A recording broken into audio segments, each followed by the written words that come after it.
Good morning, Mr. Good morning. President.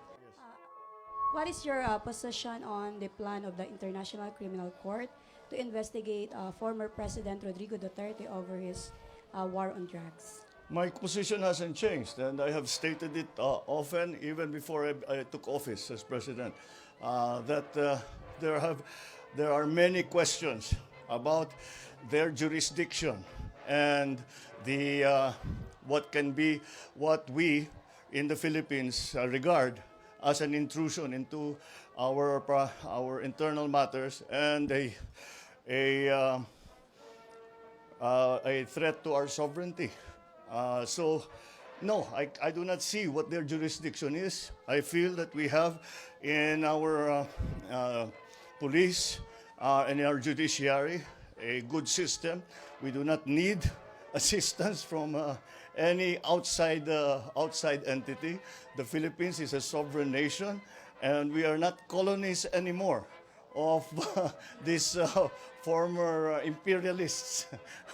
So that is not something that we consider to be a legitimate judgment. So until those questions of jurisdiction and the effects on the sovereignty of the Republic are sufficiently answered, I cannot cooperate with them. Thank you, Mr. President. Next question from Mr. Nestor Corrales from Philippine Daily Inquirer. Good morning, Mr. President. Good morning.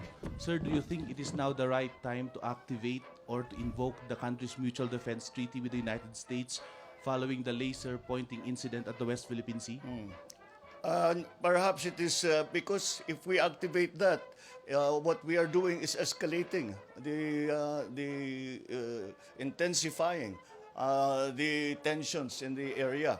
And I think that would be counterproductive. Besides, despite the fact that it was a military-grade laser that was pointed at our Coast Guard, I do not think that it is sufficient for it to trigger the Mutual Defense Treaty. So we are in constant contact, of course, with our treaty partners, not only with the United States, but also our ASEAN partners and our partners here in Asia. And that, I think, is the better recourse rather than to go directly to the Mutual Defense Treaty, which, again, I am very concerned would provoke the tensions rather than cool the tensions down. Thank you, sir. Ms. Bea Corpin from Rappler. Hi, Hello. sir. Good morning. Good morning. Sir, what prompted you, on China again, sir, what prompted you to summon the ambassador? Siyempre, malaking deal din yun, sir, to summon him. And how did the discussion go? What was discussed? Well, what we discussed, and I said that the laser pointing incident was only a part of what we are seeing as a intensifying or a escalating of the actions of the militia of China, the marine militia of China, the Coast Guard of China, and the Navy of China.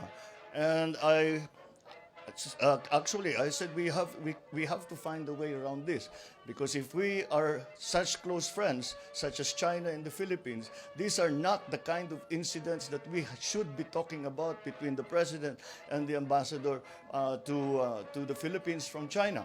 And I reminded him that this was not what we agreed upon with President Xi when I visited him in Beijing. So we are hoping that we can find a better way rather than these incursions into our maritime territory and the rather aggressive acts that we have been seeing in the past few weeks and months. Thank you, sir. Last question from Mr. Romy Gonzalez from DZRH. Naibagaldama po.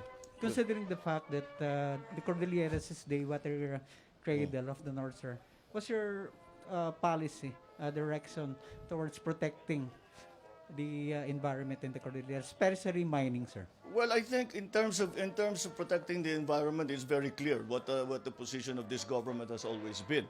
It has been an important part of all our policies that we are environmentally conscious, that we are moving the economy towards green technologies. We are moving our production of power towards renewables.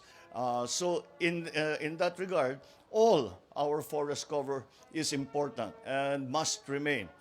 That is giving the Philippines, we fall into the category of a carbon sink country because of our forest cover.